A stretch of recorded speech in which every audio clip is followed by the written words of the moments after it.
Sen güneşsen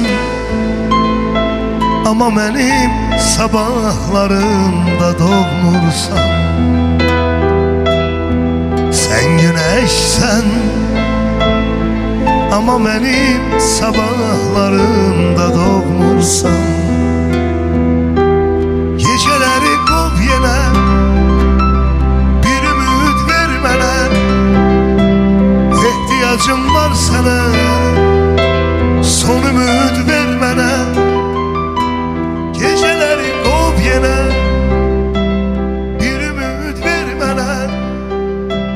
İhtiyacım var sana, son ümit ver mənə. Gel güneşim ol, qəlb ateşim ol. Doğ sabahıma, rüyalarıma. Sənə toxunmaq olmaz, olmaz. Sənə baxmaq olmaz, olmaz.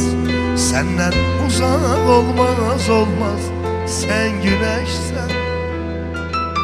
Sənə toxunmaq olmaz, olmaz. Sənə baxmaq olmaz, olmaz. Səndən uzaq olmaz, olmaz. Sən güneşsən. Sən güneşsən ama benim sabahlarımda doğmursan. Sen güneşsen ama benim sabahlarımda doğmursan. Bugün seher yine sensiz oyanmışam.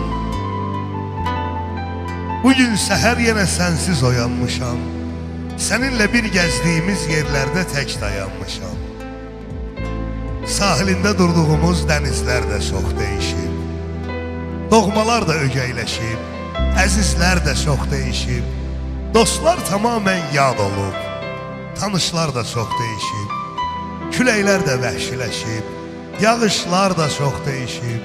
Bir-birinə eşqlə baxan baxışlar da çox değişib. Çox değişib ay sevgilim, bu şəhər də çox değişib. Seninle ilk görüştüyüm hemen yerde çok değişib. Bu şəhərin üstündəki bəzəklər də çox değişib. Məhəbbətdən alovlanan ürəklər də çox değişib.